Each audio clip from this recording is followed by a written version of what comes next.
واحلل عقدة من لساني يفقهوا قولي. الحمد لله رب العالمين، والصلاة والسلام على سيد الأنبياء والمرسلين.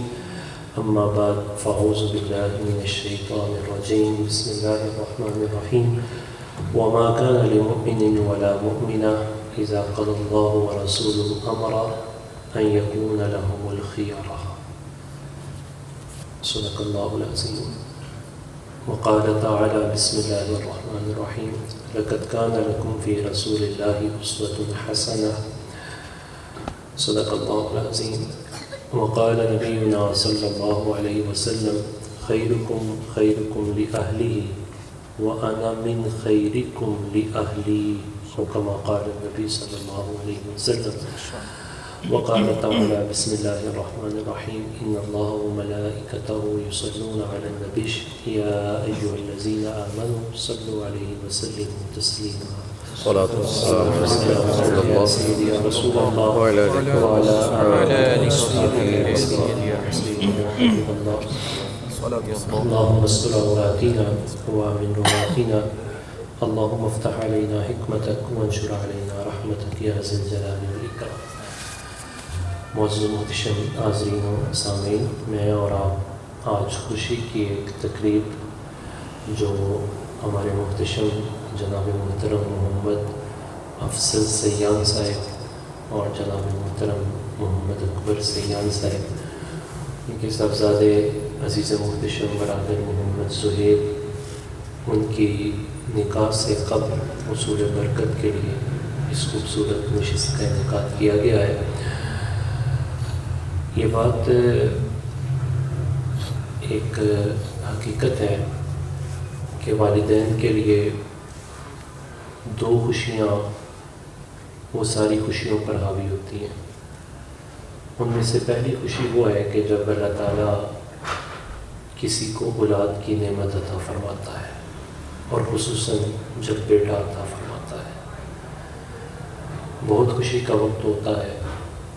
اور دوسری خوشی والدین کو اس وقت ہوتی ہے کہ جب ان کی اولاد ان کی مرضی کے مطابق اپنی شادی کی خوشی مناتی ہے، تو پھر والدین کو بہت خوشی ہوتی ہے، اور یقیناً یہ خوشی کا موقع ہے افضل سیان صاحب کے لیے، اور مجھے امید ہے کہ ان کے صاحبزادے محمد زہیر، انہوں نے ان کی مکمل اطاعت کے ساتھ اس خوشی کا سہرا اپنے والدین کے سر ہی سجایا ہوگا۔ لیکن جیسے ڈاکٹر صاحب نے بہت فکری انداز سے جو چیزیں آپ کی طرف کنوے کی، میں اس کے لیے اگر ایک جملہ بولوں تو یقیناً وہ اس کی پریس ہی بن جائے گا کہ نکاح جب تک نکاح تھا تو اس وقت بہت کچھ آسان تھا، جب سے یہ شادی بن گیا ہوا ہے تو یہ مسئلہ دوسری طرف چلا گیا، ریچولیزم کا شکار ہو گئے، رسومات ان میں پڑ گئے، پھر ہم نے کسی اور کو دیکھنا شروع کر دیا۔ جب تک نکاح تھا نا تو کوئی بھی دیکھتا تھا تو گنبد خضرا کی طرف ہی دیکھتا تھا۔ اس حوالے سے جو بھی وہ تعلیمات دینا چاہتا تھا وہ بارگاہ رسالت مآب صلی اللہ علیہ وسلم سے ہمیں میسر آتی تھی، اور ہم رسوم و رواج کا شکار نہیں ہوتے تھے۔ اگر ہم واپس آ جائیں تو پھر اسے نکاح ہی کر لیں، شادی والے اس وقتے میں نہ پڑیں، تو پھر یہ نکاح اپنی ان حقیقی برکتوں کو بھی یقیناً اپنے ساتھ ہمارے اوپر نچھاور کر دے گا۔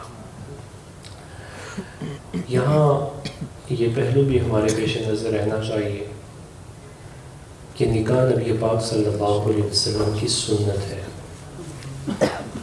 اور رسول اللہ صلی اللہ علیہ وسلم ارشاد فرماتے ہیں: من تمسک بسنتی عند فساد امتی فلہ اجر مئتی شہیدین، کہ جس شخص نے جبکہ میری سنت کا حلیہ بگاڑا جا رہا ہو، اسے کوئی اور رنگ دیا جا رہا ہو، اس کی حقیقی تصویر کوئی پیش کرتا ہے، اور مصطفیٰ جانے جانا صلی اللہ علیہ وسلم کی سنت کا احیاء کرتا ہے تو اللہ تعالیٰ اسے 200 شہیدوں کا ثواب عطا فرماتا ہے۔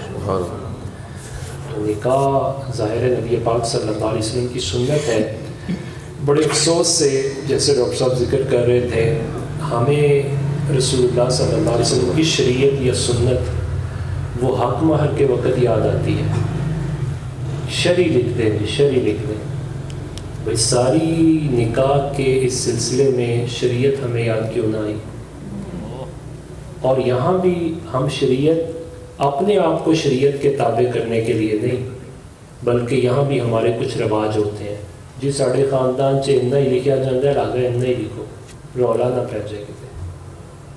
اس وجہ سے ہم وہاں بھی اپنی خواہشات کے شریعت کو تابع کرنے کے لیے وہاں شریعت کا سہارا تلاش کرنے کی کوشش کرتے ہیں۔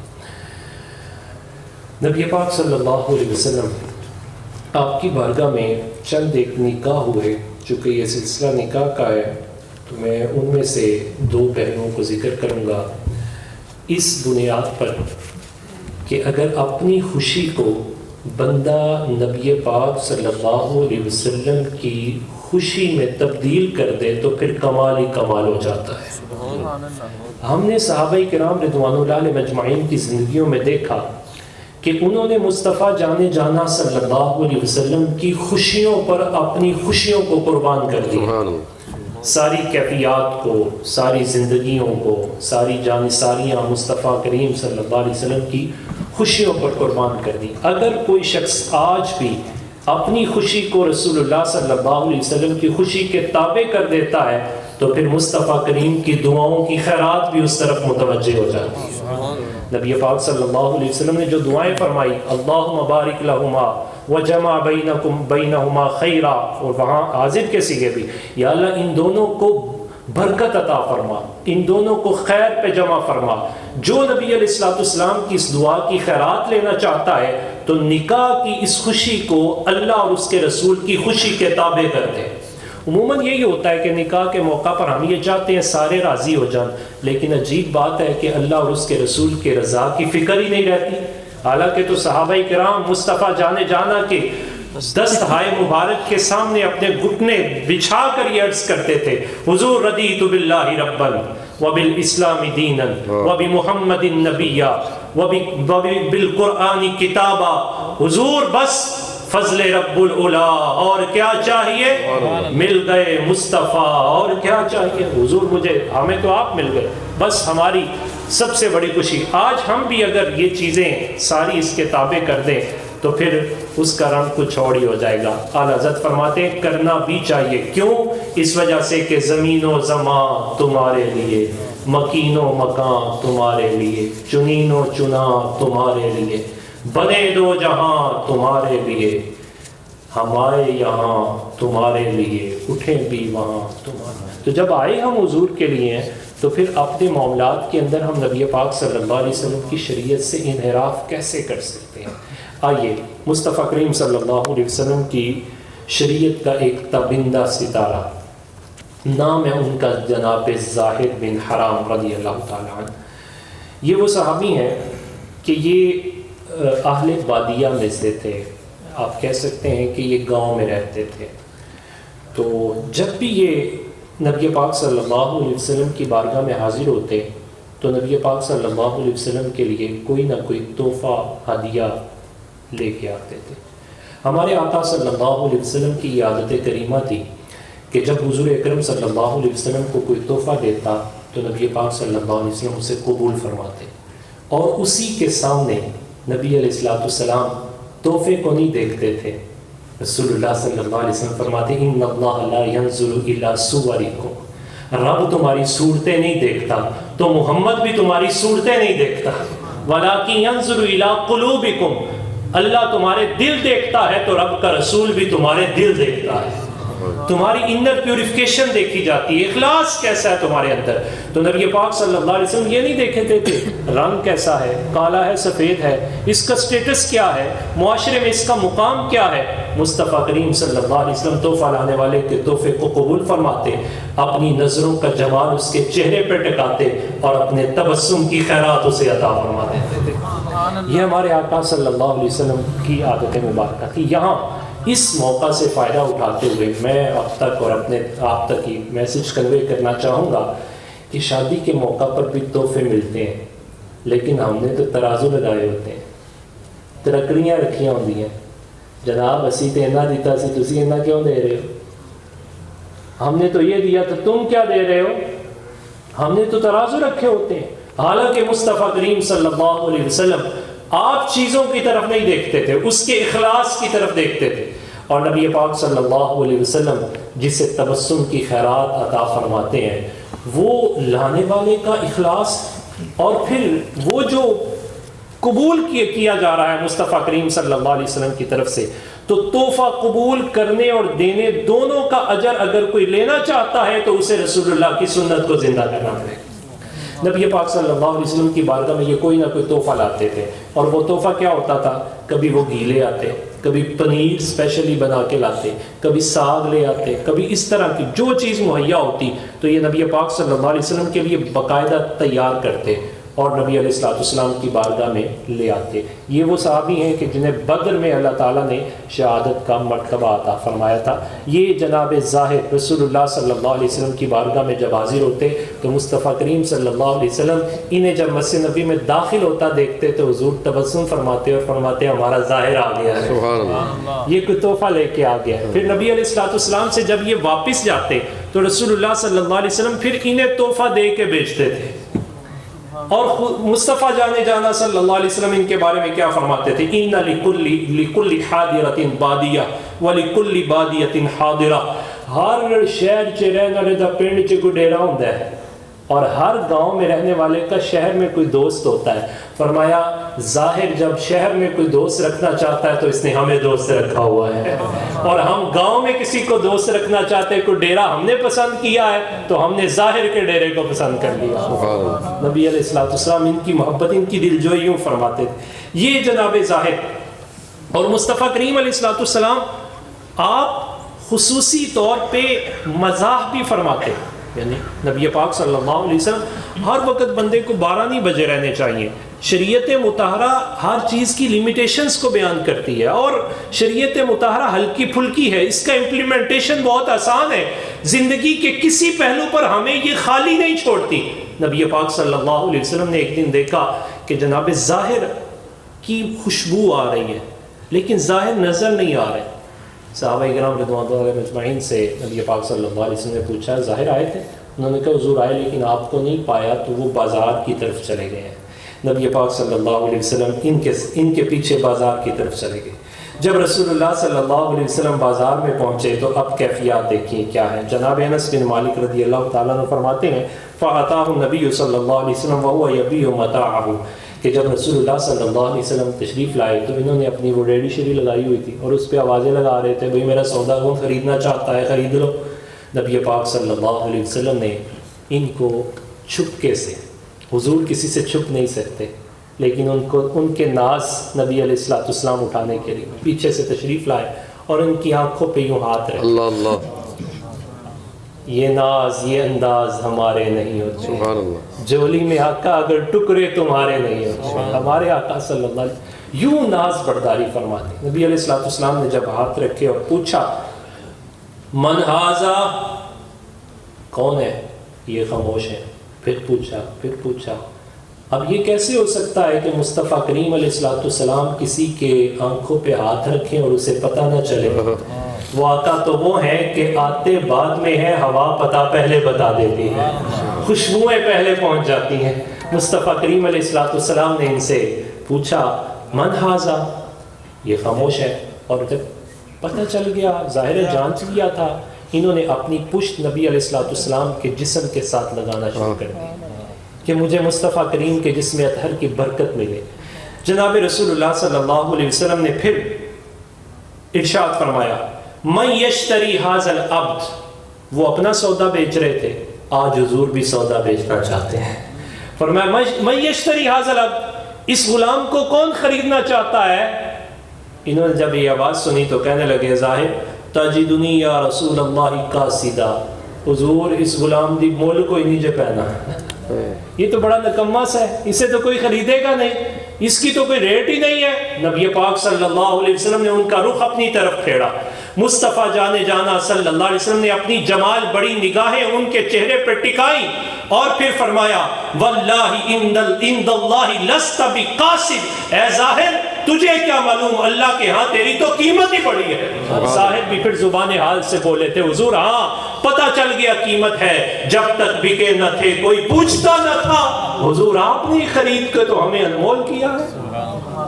اس پورے اس واقعے کو بیان کرنے سے میرا مقصد جو میں یہاں سے استدلال کرنا چاہتا تھا وہ یہ تھا کہ نبی پاک صلی اللہ علیہ وسلم کی بارگاہ میں جب کوئی جاتا تو تحفہ پیش کرتا تو نبی پاک صلی اللہ علیہ وسلم اس تحفے کو قبول فرماتے اور پھر تحفہ دینے والے کی طرف نہیں دیکھا جاتا۔ یہ جو عمومی طور پہ ہمارے رویے اس میں آ جاتے ہیں کہ ہم تحفوں کی طرف دیکھتے ہیں، بندوں کی طرف نہیں دیکھتے، ان کے اخلاص کی طرف نہیں دیکھتی۔ نبی پاک صلی اللہ علیہ وسلم نے ارشاد میں تحادو تحابو، ایک بات بتاتا ہوں، چاہتے ہو محبت بڑھ جائے، شادی پہ جانے لگے ہو، کسی کے ساتھ ملنے کے لیے جانے لگے ہو، دل میں محبت پیدا کرنا چاہتے ہو تو پھر ایک کام کر لو، تحفے دیا کرو، تحفے تم دو گے، قبول بھی کیا کرو، دیا بھی کرو، اللہ تعالیٰ دلوں کو محبتیں عطا فرما دے۔ دوسری بات، اور اسی پر ہم اپنی بات کو ختم کر دیں گے، نبی پاک صلی اللہ علیہ وسلم آپ کے پیارے صحابی جناب جلبیب حاضر ہوئے تو نبی پاک صلی اللہ علیہ وسلم نے وہی شفقت بڑی نگاہیں ان پر ڈالی اور فرمایا یا جلبیب الا تتزوج، اے جلبیب تم شادی نہیں کرو گے؟ جناب جلبیب بڑے خوش ہوئے اور نبی پاک صلی اللہ علیہ وسلم سے عرض کرنے لگے حضور مجھ سے بھلا کون شادی کرے گا؟ آپ تو جانتے ہیں میرے پاس نہ مال ہے، نہ منصب ہے، نہ جاہ و جلال ہے۔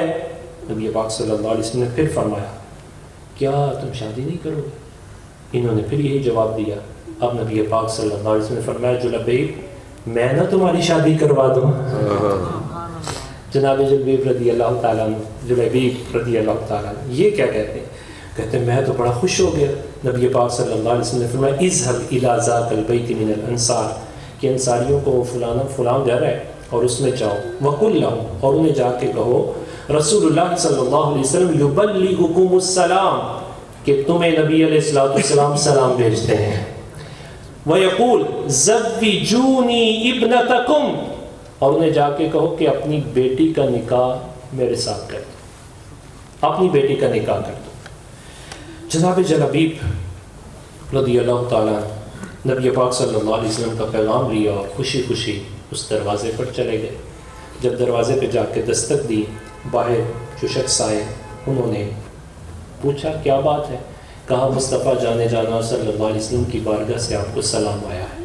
یہ بڑے خوش ہو گئے، ان کا اکرام کیا، عزت دی اور کہا ایک پیغام بھی آیا ہے۔ پیغام کیا ہے؟ کہا پیغام یہ ہے کہ نبی علیہ السلام نے یہ فرمایا ہے کہ اپنی بیٹی کا نکاح کر دو۔ وہ بہت خوش ہوئے۔ آپ جانتے ہیں کہ اگر کسی کو بیٹی کا اچھا رشتہ مل جائے تو اسے جتنی خوشی ہوتی ہے وہ قابل بیان ہوتی ہے۔ تو یہ خوشی، اور اتنی خوشی، اور خوشی میں بات بھی پوری نہ سنی، یہ یوں سمجھے کہ نبی علیہ السلام نے ہماری بیٹی کو اپنے عقد میں قبول فرما لیا، انہوں نے یوں سمجھ لیا۔ یہ بڑے خوش ہوئے۔ جناب جلبیب رضی اللہ تعالیٰ عنہ نے اس بات کی وضاحت کی کہ نبی علیہ السلام نے یہ فرمایا ہے کہ میرا نکاح کرنا ہے اور رسول اللہ صلی اللہ علیہ وسلم میرا نکاح آپ کی بیٹی کے ساتھ کرنا چاہتے ہیں۔ وہ جو پہلے جو خوشی کا سارا اظہار تھا وہ مدم ہو گیا۔ کہا میں اپنی زوجہ سے پوچھتا ہوں۔ جب زوجہ سے بات کی تو زوجہ بھی کہنے لگی کہ جلبیب کے بارے میں تو سارے جانتے ہیں، نہ ماں ہے، مال ہے، نہ جلال ہے، نہ کچھ اور چیز ہے، تو ہم کیسے نکاح کریں گے؟ ہم نے یہ نکاح نہیں کرنا۔ اور میں بیٹھی وہ بڑھیا بھی سن رہی تھی جس کے نکاح کا پیغام رسول اللہ صلی اللہ علیہ وسلم نے بھیجا، وہ بھی اور میں بیٹھی تھی۔ یہاں محدثین نے کہا کہ صحابہ کرام رضوان اللہ علیہ مجمعین کی زندگیوں کو پڑھتے ہوئے یہ ہرگز نہیں سوچنا چاہیے کہ وہ ڈی ٹریک ہو گئے، بلکہ انہوں نے اپنی زندگیوں کو نبی علیہ الصلوۃ والسلام کی شریعت کے لیے پیش کیا ہوا تھا. وہ اپنے آپ کے اندر نبی علیہ الصلوۃ والسلام کی شریعت کی ڈیولپمنٹ کے بعد اپنے آپ کو پیش کرتے تھے اور اس کے بعد ایک ترازو میں رکھ کے تولتے تھے. باقاعدہ انہیں تولا جاتا, رب تعالیٰ تولنے کے بعد پھر انہیں قبول فرما لیتا تھا. محدثین فرماتے بات یہ نہیں تھی, ماں اور باپ اچھے تھے, تربیت اچھی کی تھی, اب جانچنا یہ چاہتے تھے بیٹی کیا کہتی ہے. اب وہ بیٹی کی کیفیات کیا ہے. انہوں نے بظاہر یہ گفتگو کی, ادھر بیٹی تک پیغام پہنچا. جب بیٹی تک یہ پیغام پہنچا تو بیٹی جلال میں آئی اور آ کے کہنے لگی میرے اماں اور ابا, اللہ کی محبت میرے دل میں ڈالنے والے, رسول اللہ کی محبت میرے دل میں ڈالنے والے, کیا آپ نے زینب بنت جحش کے نکاح کے موقع پر جو معاملہ ہوا وہ نہیں دیکھا؟ اللہ کا قرآن اترا کہ جس کے بارے میں رسول اللہ فیصلہ کر دے وہ اللہ کا فیصلہ ہوتا ہے, پھر اس کے بعد کسی کو کوئی اختیار نہیں رہتا. جب رسول اللہ صلی اللہ علیہ وسلم میرا نکاح کرنا چاہتے ہیں, فیصلہ فرما دیا, تو آپ کا اختیار باقی کہاں رہ گیا؟ اب والدین خوش ہوئے, سینے سے لگایا اور اللہ کی بارگاہ میں شکر کیا, یا اللہ تیرا شکر ہے جو محبت اس کے سینے میں ڈالنا چاہتے تھے اس کے سینے نے قبول کر لیا. تیار ہو گئے, نکاح ہو گیا. اب جب نکاح ہوا ادھر نبی پاک صلی اللہ علیہ وسلم کو یہ خبر پہنچی کہ ان کے والدین کی آپس میں یوں بات ہوئی, ان کے کچھ ڈائلاگس چلے ہیں اور پھر اس کے بعد یہ بات قبول کر لی گئی ہے. تو نبی علیہ الصلوۃ والسلام نے پھر اپنے دستے اقدس اٹھائے. اور پھر ذرا تصور کیجئے کہ جب مصطفیٰ کریم علیہ الصلوۃ والسلام کسی کے لیے ہاتھ اٹھائیں تو اعلیٰ حضرت فرماتے ہیں دلہن بن کے نکلی دعائے محمد صلی اللہ علیہ وسلم, اجابت نے جھک کر گلے سے لگایا. نبی پاک صلی اللہ علیہ وسلم آپ دعا فرمائیں. پھر دعا کیا فرمائی؟ اللہم صب الخیر علیہا صبا ولا تجعل عیشہا قدا.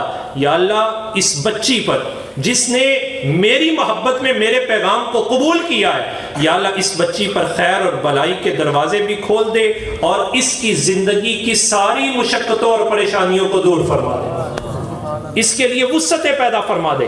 اب نبی پاک صلی اللہ علیہ وسلم کی دعا ہو تو پھر کیا کیا نہیں ملا ہوگا. صحابہ فرماتے ہیں پورے مدینے میں سب سے خوشحال جس کا گھرانہ ہم دیکھتے تھے وہ جناب جلبیب کا گھرانہ دیکھتے تھے. پتہ یہ چلا اس دور میں تو ڈائریکٹ رسول اللہ صلی اللہ علیہ وسلم کا پیغام تھا. ہم اس سے کیا بات اخذ کرنا چاہتے ہیں, کیا بات میں آپ تک اور اپنے تک پہنچانا چاہتا ہوں, وہ یہ کہ جناب آج بھی عزت اسی میں ہے کہ دین کے پیغام کو قبول کیا جائے, رسول اللہ صلی اللہ علیہ وسلم کی شریعت کے سائبان میں آیا جائے. نبی پاک صلی اللہ علیہ وسلم نے جو ہمیں دین عطا فرمایا ہے, اگر ہم اس کو چھوڑ کر کسی اور جگہ خوشی تلاش کرنا چاہیں گے خوشی نہیں ملے گی, وہ عارضی ہوگی, ٹیمپریری خوشیاں ہوں گی, ان کا حقیقت کے ساتھ یا دل کی گہرائیوں کے ساتھ کوئی تعلق نہیں ہوگا. وہ بظاہراً ہمیں بہت اچھی اور خوشنما نظر آئے گی لیکن وہ اندر الجھنیں پیدا کر دے گی. حقیقی خوشی وہی ہے جو دین کے سائبان میں اللہ تعالیٰ عطا فرماتا ہے, نبی علیہ الصلوۃ والسلام کی شریعت میں عطا فرماتا ہے. لہٰذا نکاح کے اس موقع پہ جہاں ہم دوسروں کو خوش کرنے کی کوشش کرتے ہیں, ضرور خوش کریں, حضور کی امت سمجھ کے حضور کی امت کو بھی خوش کرنا چاہیے, لیکن سب سے پہلے یہ حق ہے دین ہمارا غمی کے لیے, غمی کا دین نہیں ہے, یہ دین خوشی کا بھی دین ہے. غم میں اللہ یاد نہیں آنا چاہیے, خوشی میں بھی اللہ اور اس کا رسول یاد آنا چاہیے. اور شکر ادا کریں یہ والدین اور خصوصاً یہ بیٹا. حضرت ابو الاسود دوئلی فرمایا کرتے تھے میرے بچوں میرا تم پر بہت بڑا احسان ہے. مرتے وقت یہ بات کی, کہا ابا جی کیا احسان ہے؟ کہا وہ احسان ہے جو میں نے تمہاری پیدائش سے پہلے کیا تھا. کہا ابا جی وہ کیا ہے؟ کہا میری خواہش یہ تھی, میں نحو کا بہت بڑا امام تھا اور میری اس وقت بڑی خوشحال تھا, میں جس سے چاہتا تھا نکاح کر سکتا تھا, لیکن میں نے نکاح کے وقت یہ دیکھا کہ میرے بچوں کے لیے اچھی ماں کون سی ثابت ہوگی. میرا وہ احسان تم پر سب سے بڑا ہے جو تمہاری پیدائش سے پہلے ہے. اور یہ ماں ہی کی تربیت ہوتی ہے کہ جو ماں دین پہ آئے وہ اپنی نسل کو بھی دین پہ چلاتی ہے. اور اگر ہم نکاح کے موقع پر آج یہ فیملی دین پر ہے تو یقیناً جہاں ان کے بڑوں کا کردار ہے وہاں ان کی ماؤں کی گودوں کی لوڑیوں کا بھی کردار ہوگا. اللہ تعالیٰ کی پاک بارگاہ میں دعا ہے پروردگار عالم مجھے اور آپ کو مصطفیٰ کریم صلی اللہ علیہ وسلم کے دین کو ہر حال میں اپنے ساتھ رکھنے کی توفیق عطا فرمائے. وما علینا الا البلاغ. سبحانک اللہم